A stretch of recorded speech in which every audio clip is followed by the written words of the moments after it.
Welcome everybody to today's webinar with Patrick Lencioni on the topic of leading for the right reasons. I am Matt Wood, the fixer of issues here and Vice President of Marketing and Communications at RightNow Media and RightNow Media at Work. RightNow Media at Work, for those of you that don't know, is a powerful tool for Christian business leaders to care for employees, cultivate a healthy team, and inspire leaders. It's a voluntary faith-based library of more than 20,000 on-demand videos on topics such as leadership, professional development, and work-life balance, plus personal care topics like marriage, parenting, finance, and mental health, from speakers like Pat, as well as other speakers and teachers like John Maxwell, Liz Bohannon, John Acuff, and many more. Now, in the webinar today, you'll hear from Pat, author and founder and president of the Table Group. Pat is the pioneer of the organizational health movement and has authored 11 books, which have sold over 6 million copies worldwide. And this is including his most recent book, which is the basis for today's conversation.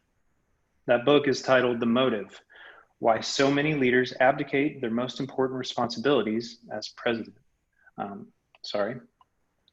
As president of the Table Group, Pat spends his time speaking and writing about leadership, teamwork, and organizational health, and consulting with various executive teams. You'll also hear from Brian Mosley, who is president of RightNow Media and RightNow Media at Work. Brian's passion is to help people live out their faith in neighborhoods, offices, schools, and homes around the world. The RightNow Media organization serves over 20,000 churches, ministries, and businesses with powerful video content that inspires people to action. A few housekeeping items before we jump in. Pat is going to share his content about leading for the right reasons. And then Brian will ask Pat some questions received from our audience throughout the webinar. So as you're listening, be sure to send in questions using the Q&A feature within Zoom so that we can ask those to Pat later on. Everyone's microphones are muted throughout the webinar, and you can adjust your screen to see the speakers better.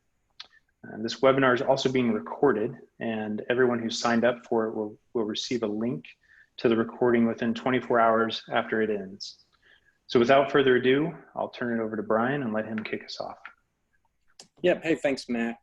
This is awesome. We love doing these, and we've had such a blast working with Pat on various projects over the years, and so it's really fun to invite him to participate with us on a webinar. And I know as a leader myself, I've just really just eaten up his books and his teaching, and it's just been awesome for me personally to kind of go through that content and really think through it, and then really honestly take our teams, our leadership teams, through much of the content as well. So anytime we can get on a call or involved with Pat, I'd love to do it and love to share what he's doing with other leaders. So I know that for you guys tuning in today, you lead in some way, shape, or form an organization, maybe a business, it may be a nonprofit, you may be the top leader, you may be on a leadership team, but I really do believe that some of the stuff Pat's going to share today will be really applicable to you, and I'm excited to hear from it. So again, we've loved working with Pat, and so thank you, Pat, for joining us today and being a part of this deal.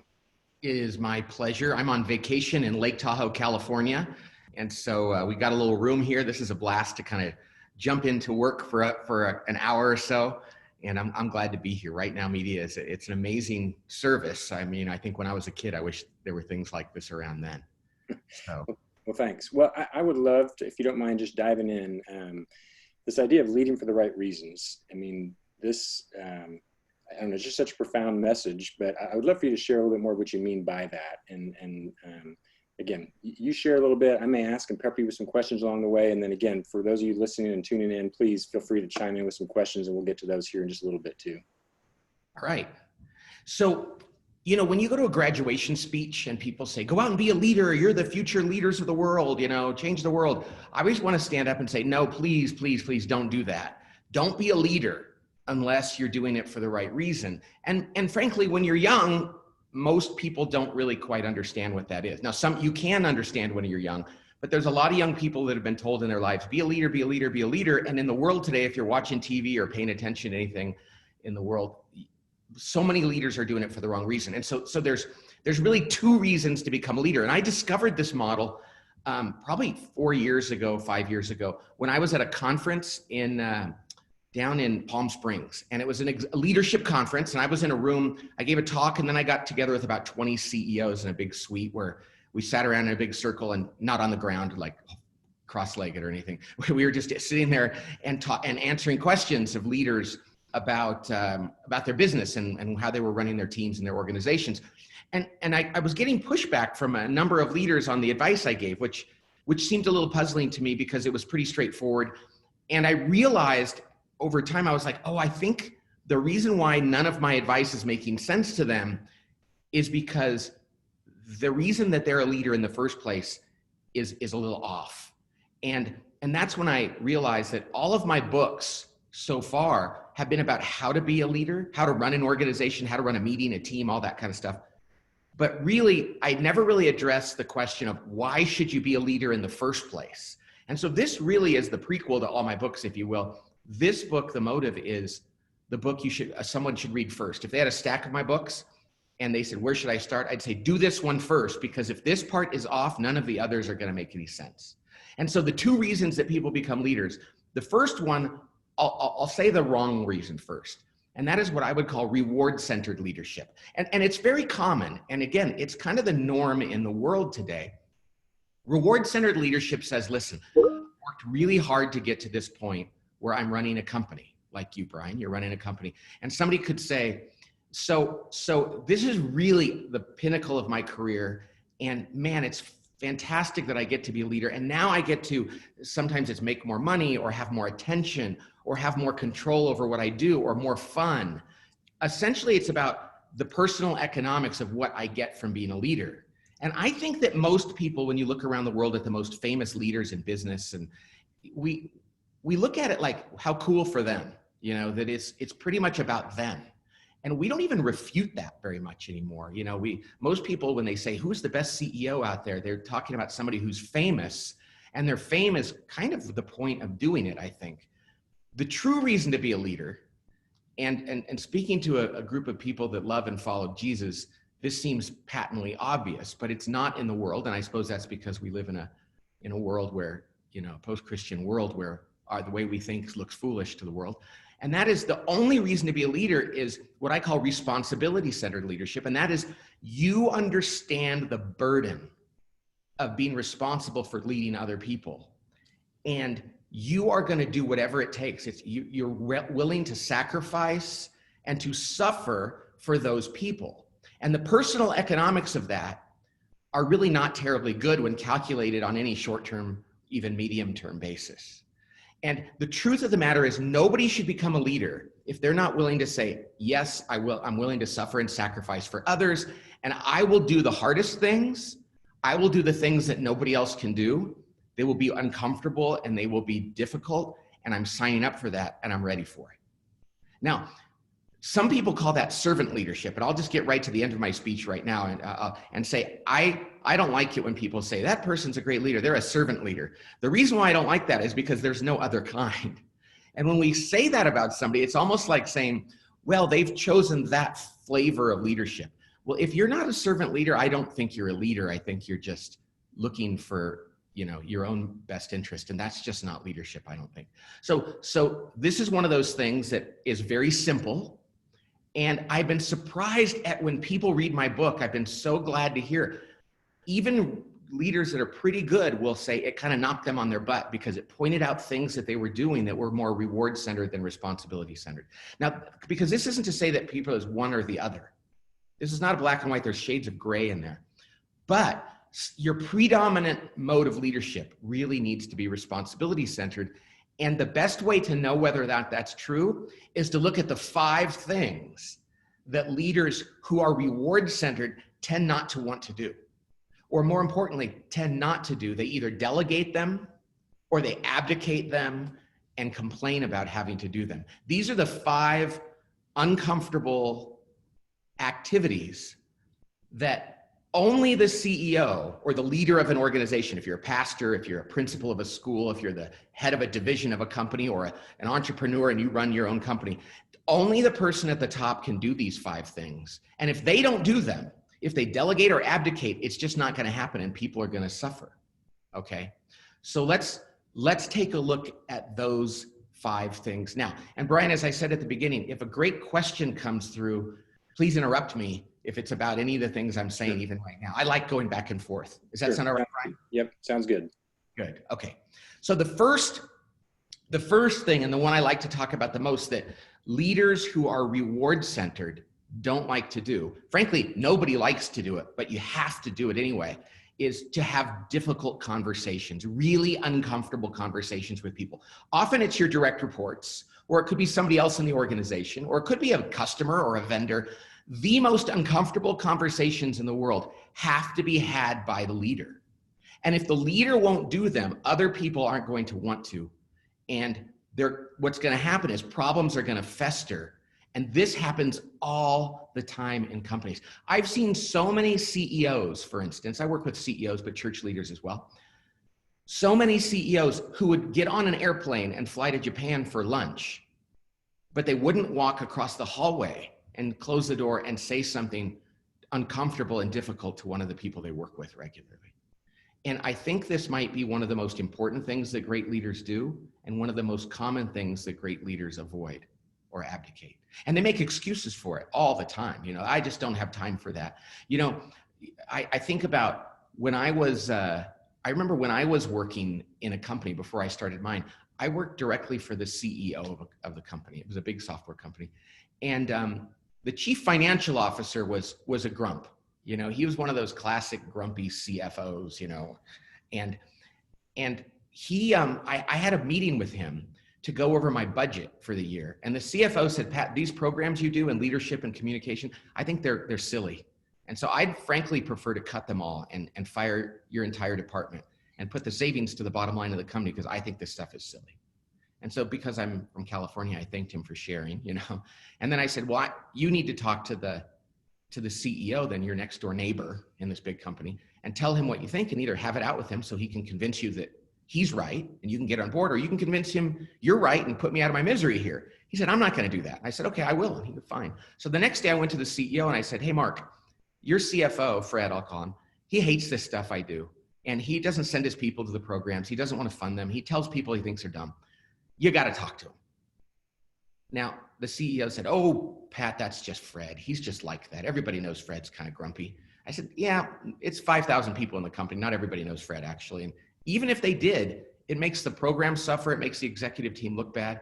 And he's like, oh, Pat, I'm just too busy. I got too much on my plate to have that conversation. I mean, so many blatant, simple things where you would think, well, any reasonable human being, any parent would go down and say, I need to talk to my son about this or my daughter about this.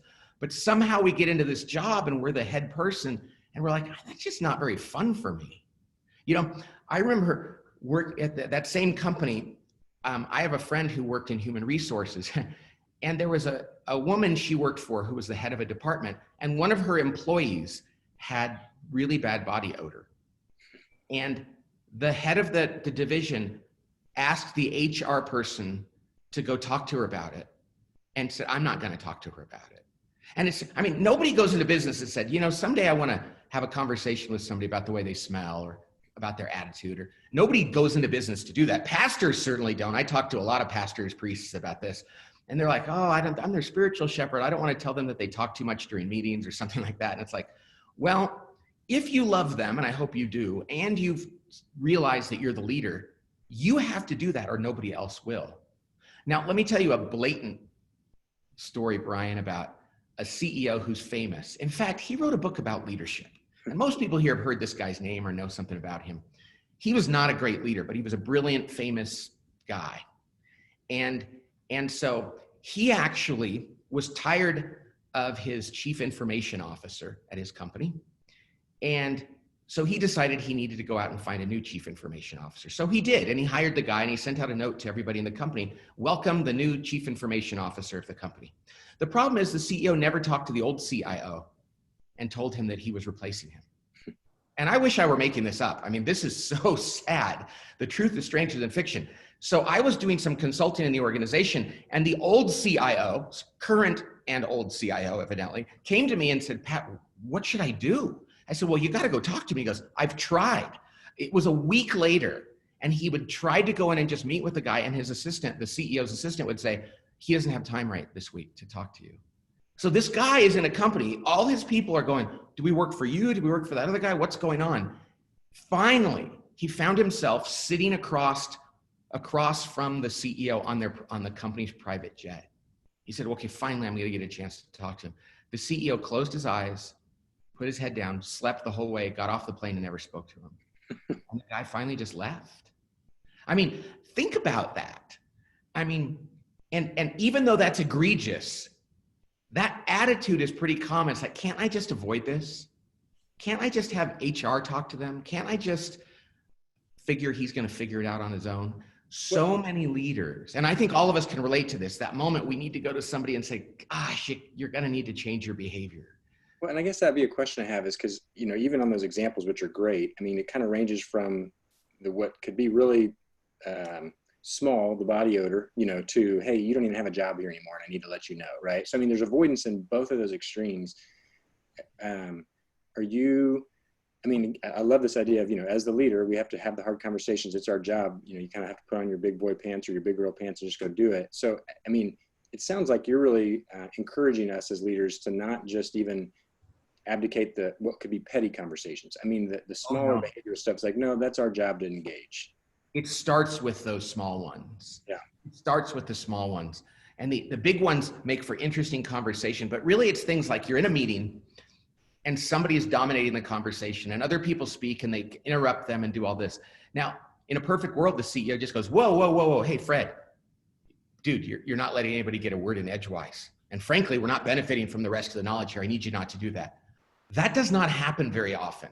After the meeting, people will go, man, that Fred, he's driving everybody crazy. And the CEO will go, yeah, it's true, you know? And it's like, so go tell him. You know who was great at this is Alan Mulally, the CEO of the Ford Motor Company, the guy who turned around Ford, the most amazing corporate turnaround probably ever. And he loved doing this, which is so strange. I always tell him that he should write a book called Joyful Accountability, because he would follow people back to their office after a meeting and go, hey, excuse me, and shut the door and very kindly say, hey, yeah, that thing you do, we can't do that anymore. And sometimes if the people go, well, I don't know if he goes, well, that's okay. And they'd say, really, it's okay? And he goes, yeah, you could still be my friend, but you can't work here because I need my leaders to act differently. And he wouldn't be snarky about it or passive aggressive. He would just be upfront with them. And I think the thing about it is, when you realize that one, it's your job because you're the leader, and two, it's actually an act of love. And you know, you're a Christian organization here. Jesus wasn't nice all the time. He was kind and loving all the time. And sometimes a person needs somebody to say, hey, you need to change your behavior. And we live in a world now, and I think this has to do with the fact that it's reward-centered leadership, where we pick and choose the things we want to work on based on how it's going to make us feel. I used to be this way too. I used to have a really hard time having difficult conversations until the day I realized it was ultimately an act of selfishness. And when I realized, oh, I'm depriving them of something that's going to help them get better in their job and their career and be a better spouse and be a better person, who am I to deprive them of that, especially when my job is their future? So even a conflict avoidant person, which I put myself in that category, I don't particularly just relish and, you know, run towards conflict. I mean, I guess what I'm camping on or hearing from you is, and you even brought up like our kids earlier. Like I think about my kids, like I'm probably harder on my kids than I am my team members because I love my kids. Like I want the best for them. And I feel like, you know what, if I don't confront them on this now, I can see the future on where that may go. And so in a weird way, and they may not always feel this way, but my love actually compels me to be like, hey, this is probably not the right behavior. That is exactly why I started doing it, because I thought I would never deprive my kids of this information. Why am I not loving these other people the way? And you know, today's gospel reading I read this morning, and I'm Catholic, and the same gospel readings across the world, and it talked about how, you know, you have to love them the way you want to be loved. Ask anybody, would you want your boss not to tell you if you did something that annoyed them or that wasn't successful? Every person would go, absolutely, because I don't. And then it's like, so are you going to do that? And honestly, this is one of the, I think people read the book, a number of CEOs read the book and said, yeah, I don't do that. And I have to change, or else I'm not being the responsibility-centered leader I want to be. So that's the first. I'm glad you started with that one. That was certainly, for me, that's the hardest one to tackle, but I can see where it's a big deal if you don't address it. So thanks for starting with that one. Sure. The next one is, it seems like it's the same thing, but it's not. It's not. But it's in the same ballpark, but it's really a different thing. And that is, so many leaders who are reward-centered, they don't want to manage their direct reports. Now, this was mine, and this was mine huge. And they were like, I've been managing people my whole career. Now I'm in charge. Listen, I think I'm going to hire people that don't need to be managed, people that are adults and they're really good at what they do. And, and they don't want me to micromanage them. And I'm going to trust them to do the right thing. And so what they do is they practice, I think it's abdication management. They say they're not micromanaging, but basically they're just turning them loose and hoping things go well.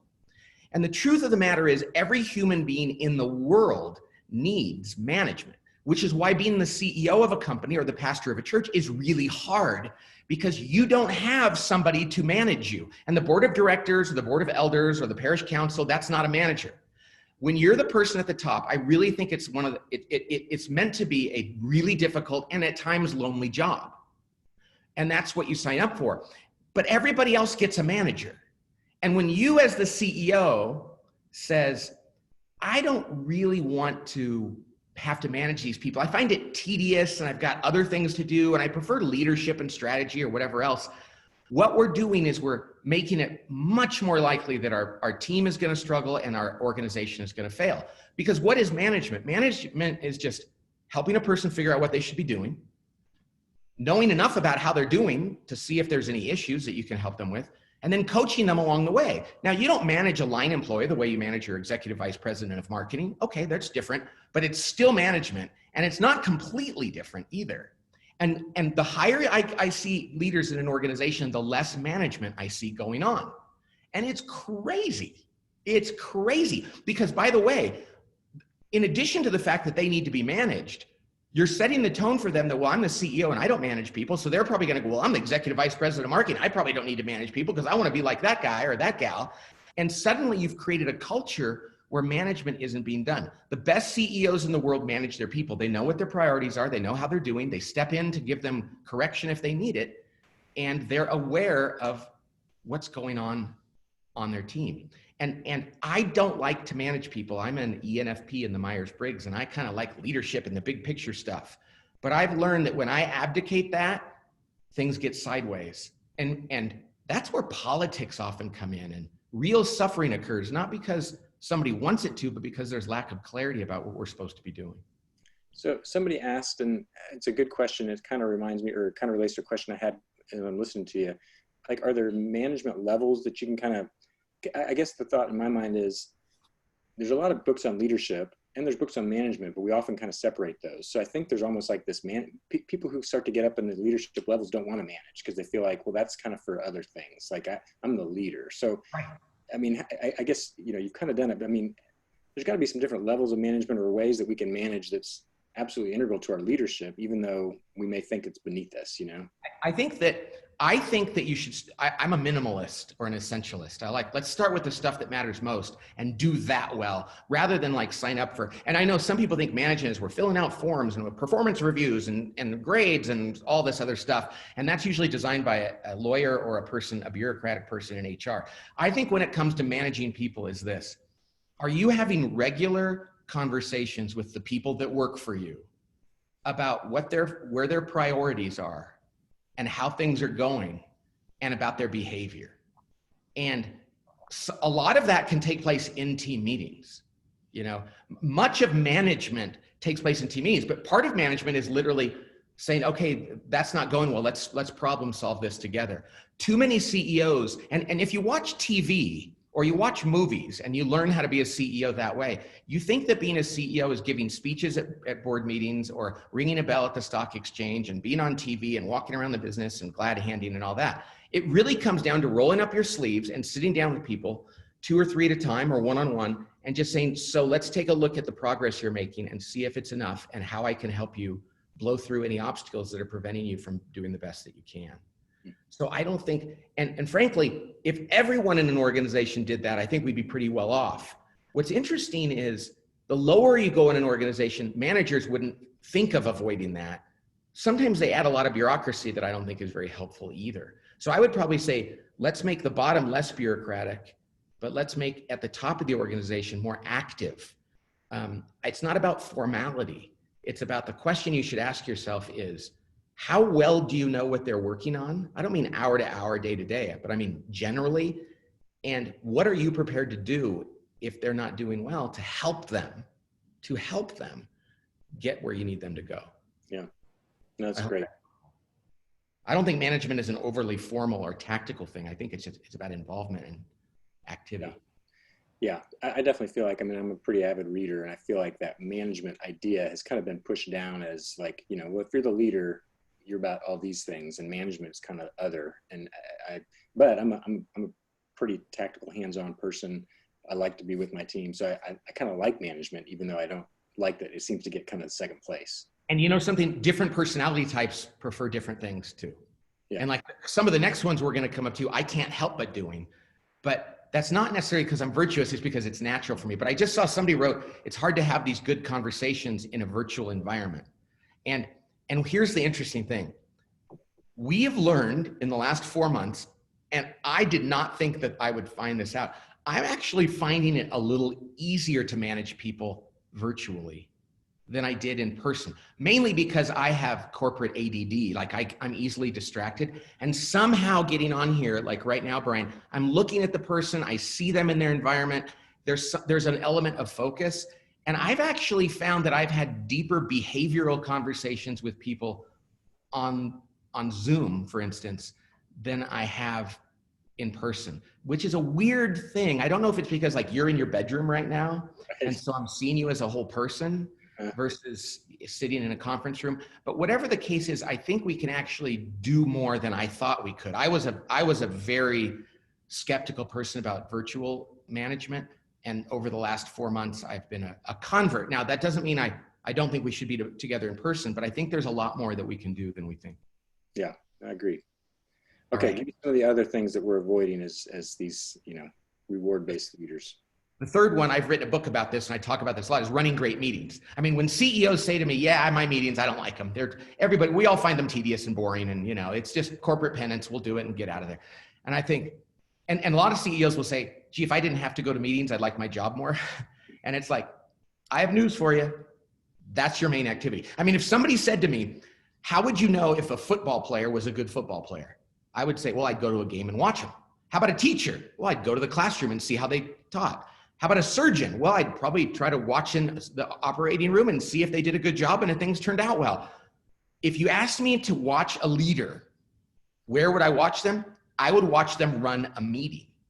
And the fact that we've kind of universally accepted, well, meetings just are bad, and well, let's just get through them. We have to have them, but that's like that would be like a teacher saying, if I didn't have to teach my classes, I think I'd be pretty good at this job.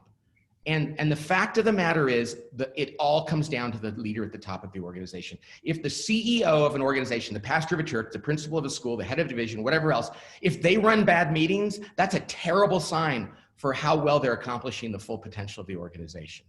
And there's absolutely good ways to run meetings with focus and intensity and problem solving. And at the end of them, you should be exhausted and there should be nothing left to say in the hallway or the parking lot. And there's ways to do this, and I won't go into all the details. The main thing a leader has to do is say, if people don't like my meetings and I don't like my meetings, then I'm actually failing at a big part of my job, and it's time for me to get my hands around that. Yeah. One of the most important things, meetings should be your favorite thing you do as a leader. Because what are you doing? You're making decisions, and you're entering the danger with people, and you're calling people on things, and you're asking questions, and you're wrestling with issues. I mean, this is why we go into business, is to sit in a room with others, like-minded, smart people, and wrestle with difficult issues. And somehow we've gotten to the point where we think I'm not sure what we're trying to get out of the meeting to go do. So meetings are critical. Meetings are critical, and they're not meant to be a series of one-on-ones happening over a period of 2 hours where everybody is engaging for a while and then they're checking out. It's about the collective good of the team. Yeah. Which brings us to the fourth thing. And the fourth thing is, and it's important that we don't write this one off, It's the leader of an organization has to be the person who owns building the leadership team. And I don't mean an offsite, because too often leaders go, yeah, I think teamwork is important. That's why I hired this HR consultant, or I'm bringing in the HR person, or we're going to go do a team building session at the lake, and we're going to catch each other falling out of a tree or blindfold each other, whatever the heck else it is. And that's not what we're talking about here. We're talking about one of the main things that a leader has to do is focus on knitting these people together, understanding their personalities, how they mesh, challenging one another, putting them in a room, and helping them learn how to give grace to one another and push and hold each other accountable and do all those things that teams must do. It's a very active, exhausting process, and there's nothing, I think, more important. And too many CEOs and leaders delegate or abdicate it. And they might have a poster in their office that says teamwork, yeah, and they might give it lip service, but are they really coming to work every day and saying, where are the gaps on my team and how can I put this together so that we're totally cohesive? And that doesn't mean you can't use your HR department or a consultant, but they work for you, and that's your job. It's nobody else's job. And so what people need to ask themselves is, how actively am I ensuring that we know how to trust each other, that we know how to argue well, that we actually commit to the decisions we make, that we hold each other accountable, and that we focus on the collective good of the team or the church or the school rather than the individual departments. That is job number one for CEOs, and too many would prefer to look through a spreadsheet or read a report or design a product. And you can delegate all of those things. You can't delegate building your team. So, maybe a little bit of a safety valve there. Maybe if we didn't build the team, we have somebody to blame if things aren't going well. I don't know. I don't know why you wouldn't want to build your team, but. No, that's a great point, actually. That's a great point. You know, if there is a problem in any organization, and this is the chief responsibility officer, as we say, I mean, or the responsibility-centered leadership, it always goes back to the person at the top. But if somebody comes to a pastor, maybe at a church, and says, you know, in the Catholic church, they, hey, Father, the music is really bad. They go, yeah, that music ministry. And it's like, no, it's you. It's you. They report to you. You should be having meetings with all of them. And you should be going around the table going, okay, how's outreach? How's education? How's finances? How's music? How's liturgy? Yeah. And if you're not doing that, and you're not helping these people get better, you can't complain about the music minister. Mm-hmm. And so you're probably right. If they don't have a team, they can go, well, that's that one department. Yeah. But it's like, no, if you're leading a team, you're all going to be making sure that things are better. Yeah. Okay. The fifth thing. Oh, here's a question. Some leaders don't want to handle conflict. They must in order to build the team. Oh, that's huge. Somebody just wrote a comment in. It's like, if you're not dealing with, you can't build a team without conflict. You can't. And this is where churches really struggle, because they try to be nice. And nice is fine, but kind is so much better. And if you're not willing to be kind enough to tell the truth, kind enough to challenge somebody, you can't build a team. Nice groups of people never build a team. That doesn't mean you can't have niceness factored in there, but it's not the predominant ethic. So that was a great statement. Okay. The fifth thing that leaders don't like to do, this one kind of stands out as a different one, and people are always surprised by it, but leaders can relate to it. And that is, they don't like to repeat themselves. They don't like to constantly, like the CRO, a CEO is a CRO, the chief reminding officer. That's really what the CRO is. The chief reminding officer. The best leaders in the world are constantly reminding people, constantly repeating themselves, maybe in creative ways, but they never tire of telling people what's most important. And that's their job. And so many leaders get to that point because they're smart. And when you're smart, you don't like to be redundant, and you like to go more deep, and you like to add complexity because it's interesting, and you went to school to learn that. And yet, and I love using Jesus as an example, God. He's God's son and part of the Trinity. But so I don't like to say he was just a great leader. He's God, but he was constantly reminding people of what mattered most. And think about that as opposed to somebody who goes to seminary for years and knows the Bible inside and out. It's like, I want to change things up a little bit. And it's like, well, until they get the most important stuff every day, making it more complex is probably more about you tapping into your skills and proving to people that you're deep and complicated in your thinking, not about whether they get it. And the best CEOs of the biggest, most complex companies spend more of their time reminding people about the simple things than they do about complicating things. Alan Mulally, years ago, when he took over Ford, realized that Ford was a mixed mishmash of companies, different brands, different companies, different cultures, different parts, everything. And he went in and said, we're going to make one Ford. That's how we're going to turn around. We're going to make one Ford. So he put together the plan on like a business card, but it was like real points. It was a lot of stuff on there. And he gave it to everybody. He said, this is the plan. This is the plan. The Wall Street Journal called him and interviewed him when he took over. And he gave them the card, said, this is the plan. Things were getting a lot better. And a couple of years later, the Wall Street Journal had him back for another interview. And they said, what do you want to cover? And he gave him the card. And they said, no, we already did that. We want something new. He goes, no, my job is to make sure we succeed. That's the plan. If you want to talk about that, we can, but I'm not going to change things up and confuse people just to make myself look smart. And that's what great leaders do. They're constantly, and parents do this. We know this as parents. And I like to say, and I think I learned this as a parent, if your employees can't do a good impression of you when you're not around, you're probably not communicating enough. And my kids can do the most hilarious impressions of me, of things I've said over the years. And I laugh because I'm like, oh man, I'm glad they heard that. I'm glad they remember that. And we have to do the same as leaders. The best leaders in the world. Gary Kelly at Southwest Airlines there in Dallas is a fantastic leader. And I've seen him over the course of 15 years give the same talk in different ways. He's really good at knowing his audience, but he's constantly reiterating why Southwest started, how people behave there, how they succeed, and how they treat their customers. And there's a reason why they're so good, because they're not, there's that old saying that the wife turns to her husband and says, why don't you ever tell me you love me? And the husband says, well, gosh, I don't know. I told you when we got married, I'll let you know if it changes. There's this idea that I shouldn't ever have to repeat myself. Well, human beings don't really ingest things until they've heard it 7 times. And so we as leaders have to constantly repeat ourselves. So that's the 5th thing. A lot of leaders go, I don't like to do that. I'll give the speech once, I'll put the slides on the internet, and I move on to the next thing. So those are the 5 things: difficult conversations, uncomfortable ones, managing your people, building a team, running great meetings, and repeating yourself. Those aren't the 5 responsibilities of a leader, because there's others too. Those are the 5 that get delegated or abdicated the most, because we're not thinking about the people we lead and our responsibility. We're thinking about what we like to do and our rewards. Awesome. Good insights. There's a couple of questions I want to get to from folks that have been writing in. But one I want to ask too, that kind of maybe would help all of us. How do we assess ourselves as leaders to know if we're reward-based or responsibility-based? I mean, can we do it on our own, or if you surveyed 1,000 leaders, would they all say, well, I'm probably responsibility-based, because they don't want to admit that they're reward-based? Or how do you assess that? Well, and I know some people they want to have a way to score that. First of all, you sit in the quiet of your room, maybe you pray a little bit beforehand for openness, and ask yourself, because let me tell you, I wrote this book. I've had periods of my career where I was reward centered. I was coming to work and going, okay, what looks interesting?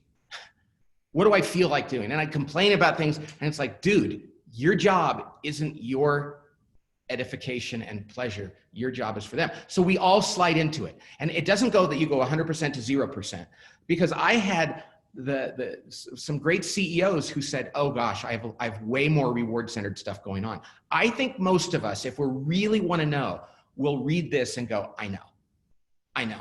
But one of the other things you can do, that's why the 5 behaviors, ask yourself, how actively do you do these, whether you like to or not? And then, it's interesting. I would say, ask your spouse first.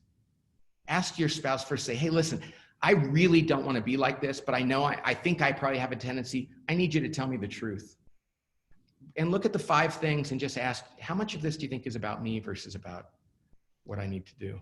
Yeah, it's good. So one of the questions that came in is, I'm kind of dialing back to the early on when you were talking about that responsibility-based, there's some sacrifice and there's some servant, mindedness that's baked into that. And whereas the reward person can tend to just kind of, maybe like you even just said, you kind of tend to go what's fun. Help dispel, I think this would be a myth. Responsibility-based leaders aren't not having fun, right? In other words, it's not like all of a sudden, oh my gosh, I'm responsibility-based, so work is going to be a slog here for me. No, but it's so interesting, because I've really by the grace of God, and I think COVID brought this on as well. This is and you asked me before about what it was like to release a book right before COVID. I think what's interesting is that during this last 4 months, I have become so much more involved in the lives of the people that work for me because they're going through different things and I'm in their homes and we're meeting more. And so I've ramped up I think my responsibility-centered leadership. I feel like I'm more invested in their lives, both at work and in their personal lives. And it's been fantastic. And I am exhausted. So I go home at night and since my kids have been home and even my 22-year-olds, they will say, gosh, Dad, every day it sounds like you're saying the same thing. And I was like, oh, I had a really intense day today. And I'm like, I'm not complaining because I'm like, man, we're getting a lot done. I love this, but I am so exhausted because when you do this job well, you're going to be more tired than you ever were. But I sleep well and I'm so happy to know that I'm finally doing what I needed to do. And I see it in the delight of the people that work for me. Our morale, even during a difficult time, revenue's down and everything else, because I'm doing my job and setting the tone for them to do it for one another, I've never enjoyed my job more and been more exhausted. So it's fun, but fun in that way, like when you work out a lot, you're like, it actually, you start to enjoy it. But there's that moment where just before you go work out, you're like, maybe I should just watch TV. Yeah. There's been several questions coming in kind of all with the same flavor of, okay, what if I'm not, the leader at the very top, right? I'm somewhere in the mid, level leadership. How do I, like, especially if I'm looking upstream a little bit and I've got a boss or a president that's a little bit more of this reward-centered person, how do I lead within that context? Can I somehow shape them? Am I supposed to just be responsibility-based even though they're reward-based? Like, how do you do that if you're not at the very top? Yeah. Well, here's the thing. Definitely be responsibility-based. Definitely recognize that there's an incongruity there, if you will. But Stephen Covey talks about circle of influence, circle of concern. And it's so easy to go, well, he or she isn't managing me in a responsibility-centered way. And gosh, until that changes, do everything you can in your department or in the things you can do. And I say that for two reasons. One is because it's just the right thing to do. You're going to sleep better at night. Two, what's going to happen is if you focus on your circle of influence, Covey said this, your circle of influence starts to grow. People in the company start to go, what do you do? What are you doing that's working? And then you actually can share this with others. So I say, don't get lost outside of the things you can't change, because it'll minimize what you can do, and then your circle of influence will actually shrink. But here's the other thing I would say. It's okay to take a risk and manage upward. I do that. I've done that in my career, and it really helps. Now, you have to do it in humility, and you have to really tell people the kind truth. I didn't say the nice truth, the kind truth. But I used to go to the CEO in the company where I worked and say, hey, listen, I don't think I can do your job better than you can. And I'm not telling you this from a position of superiority, but I've learned some things recently that have really helped me, and I'd like to share them with you.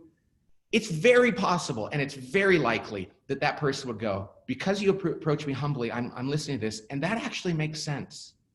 And I appreciate you doing that. If you do that 10 times, I think 5 out of 10, it's going to help the other person. 4 out of 10, they're going to ignore you, no skin off. 1 out of 10, they'll fire you, but you can take that. I mean, it doesn't really happen like that. If you're a humble person, you can share something with your boss. You could say, hey, I read this book, or I heard these 5 things. I realized I wasn't doing them. I thought you might like to get a little overview of those 5 things to see about it for yourself. More often than not, people will say, thank you for having the courage to tell me something in kindness. And that's what we need to be doing with one another. Because not only should we love the people that work for us, but we should love the people that manage us too. And they need our help. We need to minister upward, I like to say. Yeah. By the way, I see another great thing here. It says, do great leaders who are spending time, their energy doing these difficult things, have to give up doing the thing that they loved before? The answer is yes. Yes, yes, and yes. Because here's the problem. So you go up through finance. Gary Kelly used to be the CFO and the head of finance at Southwest. When he became CFO, he had to hire a CFO and give them responsibility for finance. Though he might have been smarter than that at them and had more experience and liked it a lot. And this is the problem. We grow up in an organization doing something, we get to the top job and we decide, yeah, I'll be CEO as long as I can really be the chief marketing officer, but I'll sit in this chair, but I'll spend most of my time in marketing. You have to give that stuff up. That doesn't mean you can't serve as an advisor at times. You can't delve into that. But if you're doing anything else other than the things you have to do as a CEO, and you're prevented from doing that because you think, well, they need me in finance, they need me in marketing, they need me in sales. No, that is what you should be delegating. What you cannot delegate is your job. And so many leaders convince themselves that they can't do these 5 difficult things because they have to keep their fingers in whatever they did before. And, you know, pastors have to give, they're like, I love teaching the Bible study course and I love being the leader. And it's like, but maybe you need to grow up other people to teach that, because now that you're the executive pastor, maybe that's a luxury you can't afford. Now, granted, if there's nobody in the parish that can do it or nobody in the church, and then you have to do it, but just make sure you realize you're doing that on your own time. You still have to do your job as the executive. Yeah. Just a couple more questions. One I saw come in has to do, and there may not be an answer to this, but in your experience, when you look at those 5 things that those reward-based leaders tend to avoid, is there one of those that's most common? I mean, do leaders tend to most often avoid this one, or are they all kind of just based on personality types and it varies? I love that question. I've had 2 situations, once with a bunch of priests and once with thousands of people in a secular leadership thing. And we asked that question, and it was 70% of them said having difficult conversations was their hardest. 70%. Because again, nobody said, man, I can't wait to have to tell somebody that they're rude to their colleagues, or that they come across as arrogant, or they're not preparing, or they talk too much. You know, it's those behaviorally difficult conversations, which, by the way, for everybody out there going, oh man, I don't want to have to do that. At the end of those conversations, you will go home at night and you will go, that was the best thing I've done. That person feels better now. We got clarity. They feel poured into. Halfway through that conversation, you're going to go, maybe I should stop. But by the time you get through to the end, people will say, I'm so glad you did this. And we just had a breakthrough. And now it's liberating, but you have to suffer for a while to get there. Yeah. So it makes me think, I mean, your book, 5 Dysfunction of a Team, is awesome. And it definitely helps with that. And it addresses even that team conflict and kind of coming to the line and a healthy approach to conflict, which is incredible. What you're talking about here is kind of related, but maybe unrelated too, right? Because it's not the conflict about the idea and the mission and the business. Sometimes it's that behavioral thing. Yeah. Have you written, or what other resources would you suggest on just how do we as leaders learn how to better have those hard conversations? Well, there are books out there that I'm somewhat familiar with, Crucial Conversations, and there's other conversations, and I think they're supposed to be very good. I've skimmed through part of them. I don't read a lot of business books because I'm so immersed in my own stuff, and when I write stuff, I want it to be kind of fresh, but I know that those books are supposed to be very good, and I'm sure the authors have done a good job. A lot of people use those. Yeah. But what I've found is if you are not, there's techniques for doing that, but what it starts with is, are you willing to have that person you're talking to blame you for a short period of time for what's going on? And are you willing to humble yourself to them and to the truth to admit what you might be involved in? So I think there's a humility and vulnerability disposition that you have to have first before you get in any tactics about how to do that. Yeah. If you go in there, and by the way, here's one of the things I would say. When you have to have a difficult conversation with somebody and you're struggling with that, admit it. Right up front, say, hey, listen, I need to have a conversation with you. It's not easy for me. And I'm sorry for that, because this is for your benefit. And secondly, I've had other people have this kind of conversation with me around other things. And though at first it was really hard for me to hear, it was some of the best things that happened in my career. You know, and so give them that sense that I'm with you here. I've been in your situation and I'm not even actually that comfortable doing that, but I want to do it in your best interest. Suddenly you let out some of the air in the room, in the balloon, you know, that feels like it's like, this is too, and people calm down. Well, and I see where the different things now that you're talking through are really interconnected, because if I've developed my team, then I have a relationship with them. If I'm running good meetings, then there's that ongoing relationship. Then when I have to have that hard conversation, it's not like it's out of left field. It's like, hey, we know each other, we love each other, we respect each other, but I need to tell you something. Exactly. Hey, I just had one of the most difficult conversations with a person who I consider like a brother, who I've worked with for over 20 years. And I can tell you, and praise God for this, we were in a meeting and there came a point where we started to talk about it, and I just had to let him sit in silence. And it was so hard for me. And he just kind of, you could tell he was processing, he was feeling it deeply. I wanted to dive in and I wanted to fix it. And we sat there in silence, and I tried to own my part of it. But we just sat there, and he processed through it. And we came out the other end, and goodness gracious, 4 days later, it feels like a whole new world. And so you can do it. Yeah. In fact, you have to do it. Yeah. You have to do it. Okay, last question. I mean, especially in this COVID season, and I appreciate what you've already kind of addressed about some of the opportunities we've had, but what about a leader that says, you know, Pat, your other books and content address the how stuff, and man, I just feel like the how stuff is where I've got to be because life is just hard right now as a business and we're trying to survive. And so this kind of why stuff feels a little bit soft. It feels a little bit nice and ideal, but I don't know if this is the thing for me to tackle at the moment. I mean, what would your response to that leader be?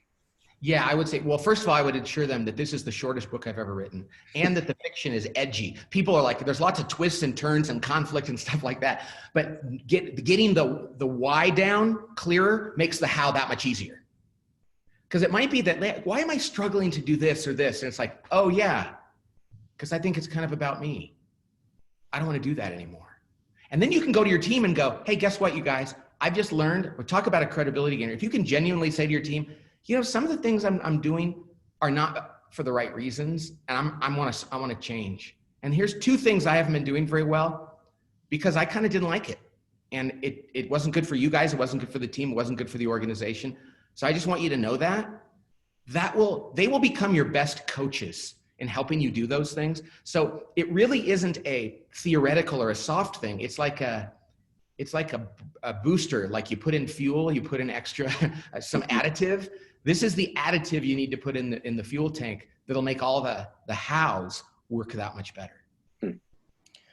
Well, I really, really, really appreciate your insights. What I think you model so well for us is you are genuine and authentic. You're not just giving examples of other people and how they put this into practice. You give examples of how you've, you know, learned through it as well. So I hope so.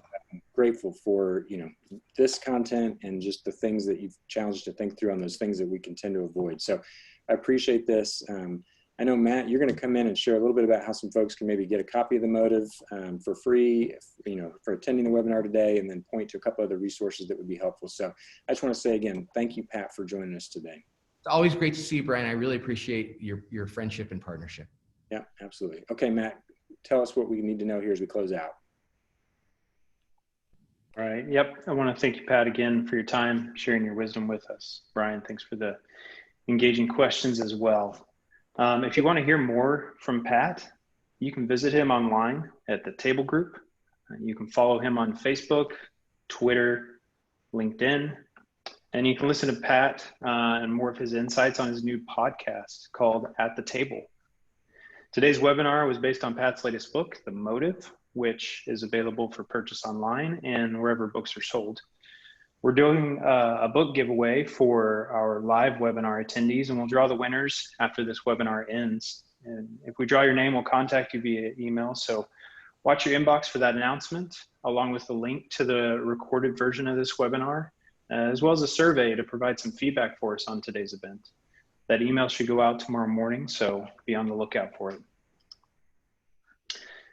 As we mentioned before, we're proud to have several video series with Pat available on RightNow Media at Work.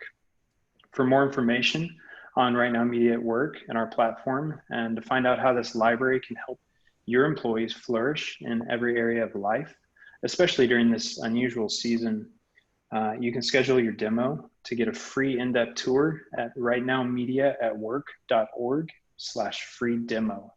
That's rightnowmediaatwork.org/free demo. And with that, we'd like to thank you all for attending today's webinar. Thank you, Pat, again. Hope you all stay safe and healthy during this season, and have a great day.